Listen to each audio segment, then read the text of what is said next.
Hello everyone, मैं हूं किरण शाहपुरी और ये है आप लोगों के लिए कमिंग वीक का साप्ताहिक राशिफल। ये 1 फरवरी से लेकर 7 फरवरी तक की आपकी टैरो रीडिंग्स हैं, टैरो प्रेडिक्शंस हैं।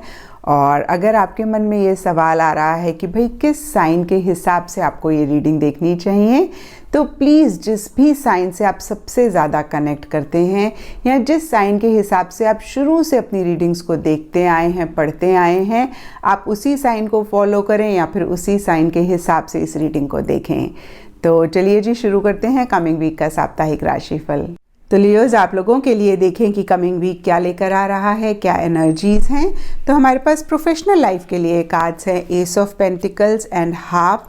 पर्सनल लाइफ के लिए कार्ड्स हैं schizophrenia and V. In general या फिर गाइडेंस के लिए आप लोगों के लिए कार्ड है ग्रेस एंड ग्रैटिट्यूड। एस्ट्रोलॉजी से आप लोगों के लिए है नेपच्यून। तो लियोज देखिए, यहाँ पर हाफ कार्ड हमें कहता है great happiness and V card कहता है विक्ट्री इन सम एंडरवेयर। तो किसी भी लेवल पे इस वीक में कोई विक्ट्री, कोई सक्सेस आप लोगों के लिए रह सकती है और उसकी वजह से या अदरवाइज एक हैप्पीनेस, एक जॉय भी ये वीक आप लोगों के लिए लेकर आ रहा है। ये सबके लिए डिफ़र कर सकता है। कुछ लोगों के लिए हो सकता है प्रोफेशनल लाइफ से रिलेटेड कोई विक्ट्री मिल रही है आपको, या हो सकता है कुछ लोगों के लिए पर्सनल लाइफ से रिलेटेड कोई विक्ट्री, कोई सक्सेस आपको मिल रही है। कुछ लोगों के लिए लिटरली हो सकता है कि पीछे किसी चीज़ को लेके आप बहुत ज़्यादा मेहनत कर रहे थे, बहुत ज़्यादा एफर्ट्स कर रहे थे और कहीं इस वीक उसके पॉजिटिव रिजल्ट्स किसी लेवल पे आपको मिल सकते हैं, जिसकी वजह से या इन जनरल अगेन मैं कहूँगी एक हैप्पीनेस, एक जॉय रह सकती है। और यहाँ पे देखिए इन जनरल और गाइडेंस के लिए भी हमारे पास ग्रेस एंड ग्रैटिट्यूड का कार्ड है और ये कार्ड कहता है थ्रू ग्रैटिट्यूड जॉय एक्सपांस। तो ये कार्ड हमें दो चीज़ें बोलता है। सबसे पहली चीज़ कि कुछ ऐसे इवेंट्स, कुछ ऐसी सिचुएशन इस वीक रह सकती है जहाँ पे एक हैप्पीनेस, एक जॉय आ रही है और आप बहुत ग्रेटफुल महसूस कर रहे हैं, बहुत ज़्यादा थैंकफुल हो रहे हैं। या फिर ये कार्ड आपको कहता है कि जितना ज़्यादा आप ग्रैटिट्यूड की एनर्जी में रहेंगे, जितना ज़्यादा आप चीज़ों को लेके थैंकफुल रहेंगे, उतना ही आपकी जॉय, उतना ही आपकी हैप्पीनेस एक्सपैंड करेगी। और स्पेसिफिकली देखें तो यहाँ पे प्रोफेशनल लाइफ के लिए एस ऑफ पेंटिकल्स का कार्ड है। एसेस टैरो में नई बिगनिंग होते हैं।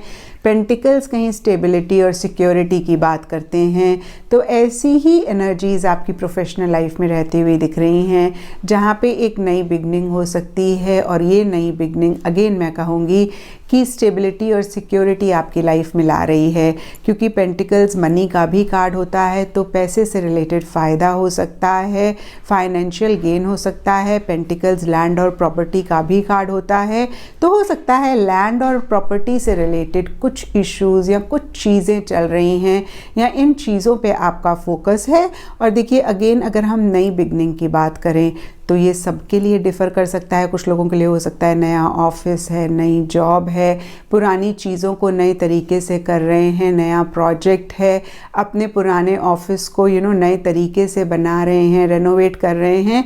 तो अगेन किसी भी लेवल पे किसी भी तरीके की नई बिगनिंग आपकी प्रोफेशनल लाइफ में रह सकती है। और क्योंकि देखिए प्रोफेशनल लाइफ के ऊपर ही हाफ का कार्ड है और ये ग्रेट हैप्पीनेस की बात करता है, तो ये नई बिगनिंग स्टेबिलिटी और सिक्योरिटी के साथ साथ एक खुशी भी आपकी लाइफ में ला सकती है। और पर्सनल लाइफ के लिए यहाँ पर हमारे पास स्किज़ोफ्रेनिया का कार्ड है और ये कार्ड कहता है कि किसी चीज़ को लेके आप टू माइंड्स में रह सकते हैं। थोड़ी सी आपकी इनडिसाइसिव सी एनर्जीज़ दिख रही हैं, इन एक्शन वाली एनर्जीज़ दिख रही हैं। आप जहाँ पे क्लियरली नहीं सोच पा रहे हैं, चीज़ों को लेके क्लियरली नहीं देख पा रहे हैं। आप हाँ सोचते हैं तो आपको लगता है ना का ऑप्शन बेटर है, आप ना सोचते हैं तो आपको लगता है हाँ का ऑप्शन बेटर है। तो अगेन देखिए इस तरीके की एनर्जीज़ रह सकती हैं जहाँ पे एक ही चीज़ पे आप स्टिक नहीं हो पा रहे हैं, होगा नहीं होगा। तो कहीं इस तरीके की एक एनर्जीज़ पर्सनल लाइफ में रहती हुई दिख रही हैं। और यहाँ पे देखिए ग्रेस एंड ग्रैटिट्यूड का कार्ड वही बोलता है कि जितना आप थैंकफुल वाली एनर्जीज़ में रहेंगे उतना ही इस कन्फ्यूजन को भी आप क्लियर कर पाएंगे। और यहाँ पर एस्ट्रोलॉजी से आप लोगों के लिए कार्ड है नेपच्यून और इसके हिसाब से रेड कलर आप लोगों के लिए इस वीक लकी रहेगा और संडे का दिन इस वीक आप लोगों के लिए अच्छा रह सकता है। तो ये था लियोज़ आप लोगों के लिए कमिंग वीक का साप्ताहिक राशिफल। और नीचे मुझे कमेंट सेक्शन पे ज़रूर बताइएगा कि ये कितना आपके साथ रेजोनेट किया, कितना आप कनेक्ट कर पाए।